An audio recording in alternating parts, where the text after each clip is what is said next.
नमस्कार प्यारे बच्चों, मेरे YouTube चैनल सबल एजुकेशन में आप सबका बहुत बहुत स्वागत है। आज की कक्षा में हम क्लास 12th हिंदी इलेक्टिव का एक सैम्पल पेपर विद सॉल्यूशन आपको समझाने जा रहे हैं।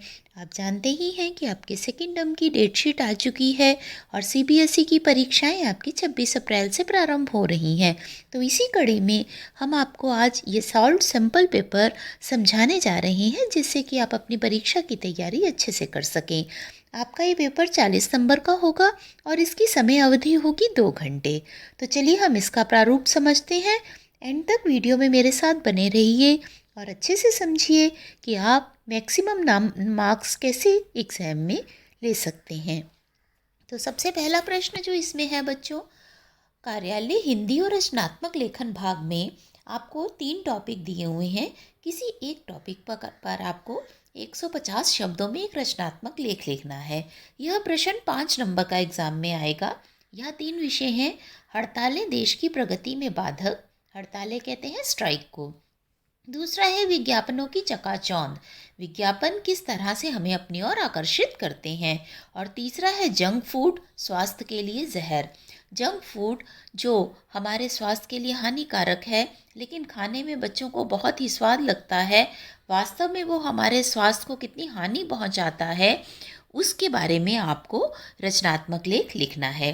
तो मैं आपको प्रारूप दिखाती जा रही हूँ। आप देखिए किस तरह से हड़तालों के विषय में, कि हड़तालें जो हैं हमारे देश की प्रगति में किस तरह से बाधक हो सकती हैं, हड़तालें होती क्यों हैं, इन्हें मजदूर यूनियनें और दूसरे कर्मचारी क्यों करते हैं, ये सब बातें आपको यहाँ पर लिखनी होंगी। आप साथ साथ इसे पढ़ते भी जाइए, जिससे कि आपकी समझ में आता जाए कि आपको एग्ज़ाम में किस तरह से इन विषयों पर रचनात्मक लेख लिखना है। तो देखिए, आशा है आप साथ साथ इन्हें पढ़ रहे होंगे और समझ भी रहे होंगे।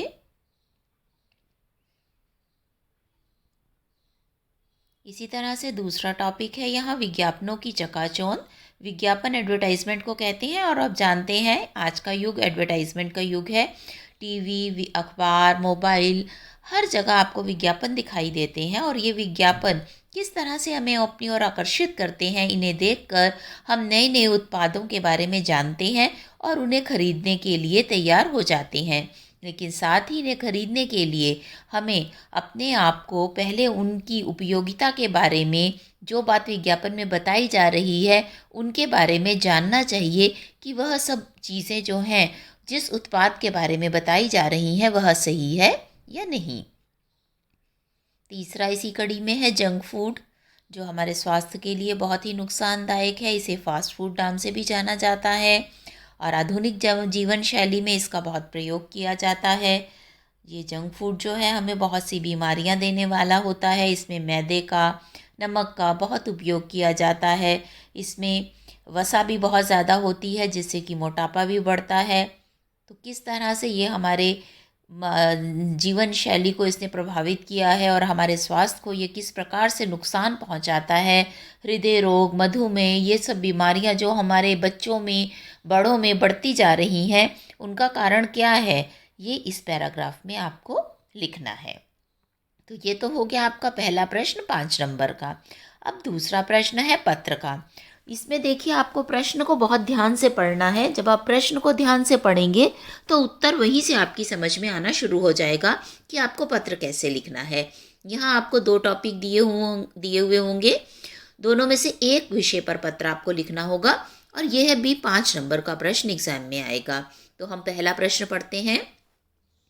आम चुनावों के समय विभिन्न राजनीतिक दलों के नेताओं द्वारा अमर्यादित भाषा प्रयोग पर चिंता व्यक्त करते हुए किसी दैनिक समाचार पत्र के संपादक को लगभग 120 शब्दों में पत्र लिखिए। तो इस प्रश्न को पढ़ने से आपको समझ में आ रहा है, आपको पत्र किसको लिखना है? संपादक को। संपादक कहाँ? किसी दैनिक समाचार पत्र का। तो सबसे पहले बच्चों, आप ऊपर सेवा में संपादक नवभारत टाइम्स, नई दिल्ली लिखेंगे और फिर उन्हें संबोधित करते हुए, महोदय, मैं आपके लोकप्रिय दैनिक समाचार के माध्यम से राजनीतिक दलों द्वारा प्रयोग की जाने वाली अमर्यादित भाषा पर अपनी चिंता व्यक्त करता हूँ। अमर्यादित भाषा कौन सी होती है? जिसमें किसी मर्यादा का ध्यान ना रखा जाए, किसी के बारे में किसी भी तरह की बुरी बात बोल दी जाए। और फिर आशा है आप जनहित में मेरे विचार प्रकाशित कर कृतार्थ करेंगे। यहाँ आप संपादक से अनुरोध कर रहे हैं कि आप मेरे पत्र, मेरे विचार जो हैं अपने दैनिक समाचार पत्र में अवश्य ही प्रकाशित करेंगे। उसके बाद देखिए बच्चों, आप इस विषय पर अपने जो भी विचार हैं वो लिखेंगे कि हमें दूसरों के लिए संयत और शिष्ट भाषा का प्रयोग करना चाहिए, अमर्यादित भाषा का प्रयोग नहीं करना चाहिए। इससे आपसी संबंध भी खराब होते हैं, जनता पर भी गलत असर पड़ता है और हमारी अपनी वाणी भी भ्रष्ट होती है। ये अपने विचार लिखने के बाद आपसे विनम्र प्रार्थना है कि आप भी अपने समाचार पत्र के माध्यम से जन जागरण अभियान चलाएं। यह आपका दायित्व भी है। आशा है आप इस ओर अवश्य ध्यान देंगे। और फिर आप अपने पत्र की समाप्ति करते हुए नीचे भवदीय अपना नाम और अपना पता लिखेंगे। अब दूसरा पत्र यहाँ दिया जा रहा है, इसमें इन्होंने आपका नाम भी बताया है कि आप राजीव अगर लड़का है तो, और रेखा अगर कोई लड़की है तो हैं। अपना नाम आप नीचे लिखेंगे। जो महेश नगर भोपाल में रहते हैं, तो आपका पता भी बता दिया कि आप महेश नगर भोपाल शहर में रहते हैं। शहर की सड़कों पर छुट्टा घूम रहे पशुओं के कारण होने वाली दुर्घटनाओं की ओर ध्यान आकर्षित करते हुए नगर निगम के आयुक्त को लगभग 120 शब्दों में एक पत्र लिखकर उचित कदम उठाने के लिए अनुरोध कीजिए। तो आपने पत्र किसे लिखना है? आयुक्त को। आयुक्त कहाँ? नगर निगम का। और शहर कौन सा है? भोपाल, क्योंकि आप भोपाल शहर में रहते हैं। तो सेवा में आयुक्त महोदय, नगर निगम भोपाल। विषय है शहर में छुट्टा घूम रहे पशुओं की समस्या। छुट्टा मतलब आवारा पशु जो शहर में ऐसे ही इधर उधर घूमते रहते हैं, जिन्हें लोग छोड़ देते हैं सड़कों पर।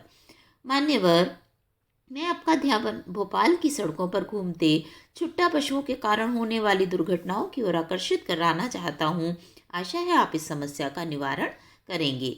निवारण मतलब हमारी इस समस्या को दूर करेंगे।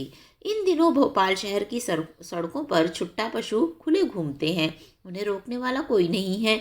उनसे टकराकर प्राय दुर्घटनाएं हो जाती हैं। तेज स्कूटर, मोटरसाइकिल इनसे टकरा जाते हैं। कई बार पैदल चलते यात्री भी इनके शिकार हो जाते हैं। तो इस तरह से आप अपनी चिंता इस विषय पर व्यक्त करेंगे। इनकी रोकथाम करना ज़रूरी है। आपसे विनम्र प्रार्थना है कि नगर निगम प्रशासन इस दिशा में सक्रिय प्रयास करे। सभी निगम इस समस्या को गंभीरता से नहीं ले रहा है। अब यह स्थिति चिंताजनक हो गई है। आशा है आप इस दिशा में उचित कार्रवाई करेंगे। और नीचे धन्यवाद देते हुए आप अपना नाम और अपना पता लिखेंगे। तो इस तरह से बेटा आपका यहाँ तक 10 नंबर पे का क्वेश्चन पेपर कवर हो चुका है। 5 नंबर का रचनात्मक लेख और 5 नंबर का पत्र।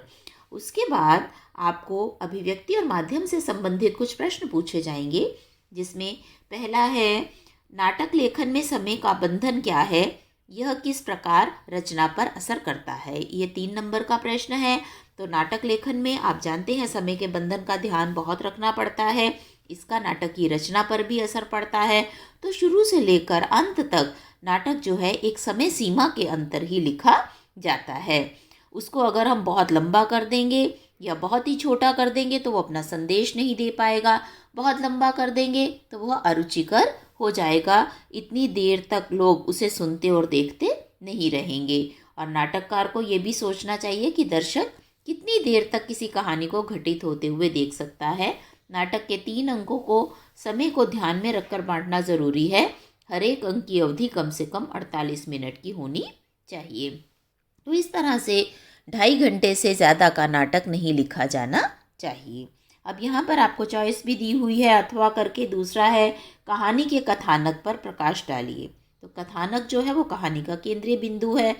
कथानक कहानी का वह संक्षिप्त रूप होता है जिसमें प्रारंभ से अंत तक कहानी की सभी घटनाओं और पात्रों का उल्लेख किया गया हो। उदाहरण के लिए प्रेमचंद की कहानी कफन 10-12 पृष्ठों की है, लेकिन इसका कथानक 10-12 पंक्तियों में लिखा जा सकता है।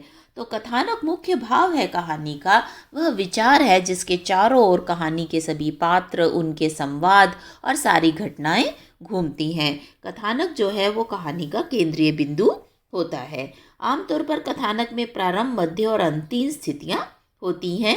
ये कहानी को रोचक भी बनाता है। द्वंद्व भी कहानी का एक प्रमुख तत्व है। कहानी में नाटकीयता भी होनी चाहिए। अगर उसमें नाटकीयता नहीं हो तो कहानी अपना उद्देश्य पूरा नहीं कर सकती। रोचकता भी कहानी में बनी रहनी चाहिए। अब इसी में ख प्रश्न है, लोक नाटक के कौन कौन से रूप हैं? तो यहाँ 2 रूप बताए गए हैं, पारसी नाटक और नुक्कड़ नाटक। या अब दोनों में से एक करना है। 2 संस्कृत नाटकों के नाम लिखिए। तो नाटकों के नाम है अभिज्ञान शाकुंतलम और स्वप्नवास्व दत्ता। नेक्स्ट प्रश्न है बच्चों, ये 2 नंबर का है। 30 नवंबर को विद्यालय में आयोजित विज्ञान प्रदर्शनी के विषय में एक समाचार लिखिए। यहाँ आपको एक समाचार लिखना है। 30 नवंबर को आपके विद्यालय में एक विज्ञान की, साइंस की एग्जीबिशन लगाई गई, समाचार विज्ञान प्रदर्शनी लगाई गई। उस प्रदर्शनी को किस प्रकार आयोजित किया गया, कहाँ आयोजित किया गया, कितने स्कूलों ने उसमें भाग लिया, उसका उद्घाटन किसने किया, वहाँ क्या क्या चीज़ें दिखाई गई, इस सब को ध्यान में रखते हुए आपको एक 5-6 लाइनों का समाचार लिखना है जो 2 नंबर का होगा। आप देख सकते हैं यहाँ पर किस तरह से लिखा हुआ है। या अथवा का मतलब या। उल्टा पिरामिड शैली क्या है? तो समाचार लेखन की जो शैली है इसे उल्टा पिरामिड शैली कहते हैं। इसमें क्लाइमेक्स, फिर बीच में उसका विस्तार से समाचार और फिर उसका समापन। यहाँ देख रहे हैं सीधा पिरामिड भी बताया है और उल्टा पिरामिड भी बताया है। उल्टा पिरामिड शैली भी बताई है कि पहले इंट्रो या मुखड़ा, फिर बॉडी और उसके बाद समापन। तो ये 2 नंबर का प्रश्न था। अगला प्रश्न आपका 3 नंबर का है। नगर उद्यान में आयोजित स्वास्थ्य एवं पर्यावरण मेले पर एक फीचर लिखिए। तो नगर के उद्यान में, बगीचे में एक स्वास्थ्य और पर्यावरण मेला लगाया गया है जिसके बारे में आपको लिखना है एक फीचर। तो आपको पता है फीचर वो होता है जो दर्शकों का मनोरंजन करे, उन्हें शिक्षित करे, उन्हें सही जानकारी दे। तो यहाँ विषय आपको दिया गया है, आपको एक पैराग्राफ लिखना है जो 3 नंबर का होगा। या यहाँ पर आपको ऑप्शन भी दी गई है, चॉइस है। अंधेरे में डूबता गांव विषय पर एक आलेख तैयार कीजिए।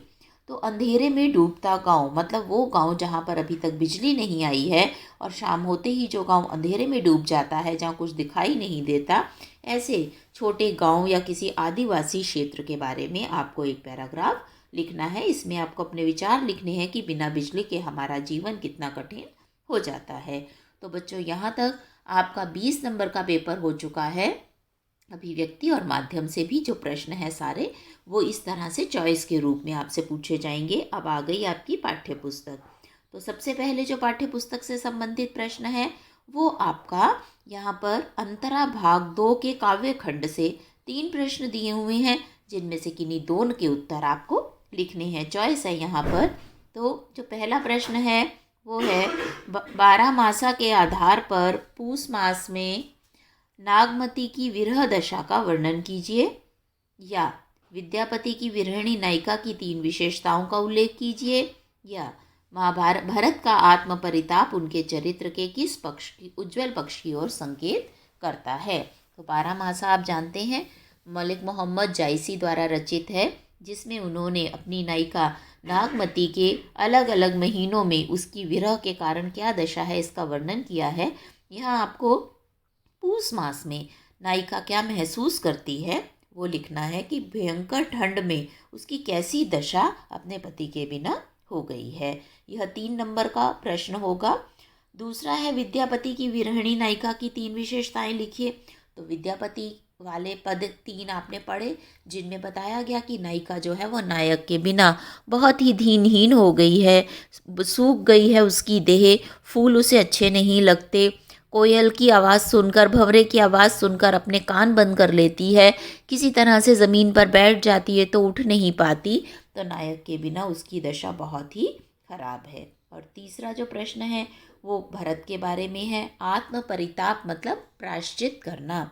तो भरत की माता ने जो राम के लिए वनवास मांगा उसको भरत कितना दुख उस बात पे महसूस कर रहे हैं और किस तरह से राम से माफ़ी मांगने आए हैं, या उनके चरित्र का वो उज्ज्वल पक्ष दिखाया जा रहा है कि वो कितने विनम्र हैं, रामचंद्र जी से प्रभावित हैं, उनकी प्रशंसा कर रहे हैं, अपनी माता के द्वारा किए गए कृत्य पर शर्मिंदा हैं और अपने आप को भी दोषी मान रहे हैं कि उन्हीं के कारण ये सब कुछ हुआ। तो उनकी जो सहज भाव है, जो विनम्रता है, वो यहाँ पर जो तुलसीदास जी ने भरत राम का प्रेम शीर्षक से चौपाई यहाँ दी हैं उनमें बताई गई है। तो इस तरह से बच्चों आपको इन प्रश्नों के उत्तर लिखने हैं। अब यहाँ पर काव्य खंड से 2 प्रश्न दिए हुए हैं जिनमें से एक करना है और ये 2 नंबर का एक प्रश्न है। पहला प्रश्न है, वियोग अवस्था में सुखकारी वस्तुएं भी दुख क्यों देने लगती हैं? गीतावली से संकलित पदों में के आधार पर उत्तर लिखिए। गीतावली में आपने देखा माता कौशल्या जो है राम के वन गमन के पश्चात उनकी वस्तुओं को जो कभी उसे सुख देती थी, आज उन्हीं राम की वस्तुओं को देखकर वो व्याकुल हो रही है, दुख मना रही है और रो रही है, और उन्हीं के बारे में यहाँ आपको बताना है। दूसरा है, हारहु खेल जितावहि मोही, भरत के इस कथन का क्या आशय है? तो भरत यहाँ पर राम के उदार चरित्र का वर्णन कर रहे हैं कि वो इतने उदार हैं, मुझसे इतना प्रेम करते हैं कि बचपन में जब हम एक साथ खेलते थे तो अगर मैं हार भी जाता था तो वो तुरंत मुझे जिताने के लिए खुद हार जाते थे कि कहीं मुझे हार का दुख ना सहना पड़े। तो हारहूँ खेल, खेल में हार जाते थे, जितावही मोही, और भरत कह रहे हैं कि मुझे वो जिता देते थे। मैंने राम के मन में अपने लिए इतना अधिक प्रेम, इतना अधिक प्यार, इतना अधिक स्नेह देखा है। तो इस तरह से ये 2 प्रश्न हैं जिनमें से एक आपको करना होगा और आप देखिए यहाँ किस तरह से आपको उत्तर लिखने होंगे। नेक्स्ट, अंतरा भाग 2 के गद्य खंड पर आधारित यहाँ 3 प्रश्न दिए हुए हैं जिनमें से किन्हीं 2 के उत्तर आपको देने हैं। पहला प्रश्न है, औद्योगिकरण ने पर्यावरण को कैसे प्रभावित किया है? जहाँ कोई वापसी नहीं, पाठ के आधार पर बताइए। तो यहाँ बताएंगे कि औद्योगिकरण ने किस तरह से जिन लोगों की ज़मीन अधिग्रहित कर ली जाती है, उन्हें उनके घरों से उजाड़ा जाता है, उनका परिवेश और पर्यावरण नष्ट किया जाता है, वो किस तरह से दूसरी जगह जाकर निविस्थापित होकर एक निर्वासित ज़िंदगी जीने पर मजबूर हो जाते हैं। दूसरा है, दूसरा देवदास कहानी का तथ्य क्या है? तो कहानी में क्या बताया गया है? ये कहानी हर की पौड़ी जो हरिद्वार में है वहाँ से प्रारंभ होती है और इसमें युवा मन की संवेदनाएं, भावनाएं, विचारों की उथल पुथल को बड़ी प्रभावशाली ढंग से प्रस्तुत किया गया है। किस तरह से संभव के मन में अनजाने ही प्रेम का अंकुरण फूट जाता है, पारों के हृदय की स्थिति भी बड़ी अजीब होती है, किस तरह से दोनों एक दूसरे को ना जानते हुए भी एक दूसरे की तरफ आकर्षित हो जाते हैं और अंत में एक दूसरे से मिलते हैं। तीसरा है, मनोकामना की गांठ भी अद्भुत अनूठी है, इधर बांधो उधर लग जाती है। कथन के आधार पर पारो की मनोदशा का वर्णन कीजिए। तो कहानी के अंत में आप देखते हैं संभव भी मनसा देवी पहुंच जाता है और पारो भी, दोनों एक ही इच्छा से मनोकामना की गांठ बांधते हैं और अंत में उनकी मनोकामना तुरंत ही पूरी हो जाती है। तो पारो के मन में ये विचार आता है कि मनोकामना की गांठ भी कितनी अद्भुत और अनूठी है, इधर मैंने मनोकामना अपनी बांधी और उधर ही मेरी मनोकामना पूरी हो गई। जिस मनोकामना से उसने धागा बांधा था वो तुरंत धागा बांधते ही उसकी मनोकामना पूरी हो गई। तो यह सोचकर उसका मन जो है वो आश्चर्य से भर गया। अब यहाँ पर बच्चों 2 प्रश्न आपको दिए हैं, दोनों में से एक करना है और ये 2 नंबर के हैं। ये भी अंतरा भाग 2 के गद्य खंड से ही लिए गए हैं।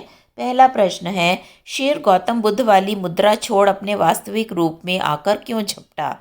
तो क्यों झपटा? ये शेर कहानी पर आधारित है जिसमें लेखक ने सत्ता पर व्यंग किया है कि सत्ता तभी तक बहुत ही अहिंसावादी बनी रहती है जब तक कि लोग उसकी बात मानते रहते हैं। तो जिस तरह से लेखक ने जैसे ही शेर की बात मानने से इनकार किया तो महात्मा बुद्ध की तरह अहिंसावादी बनकर बैठा हुआ शेर तुरंत उसके ऊपर झपट पड़ा।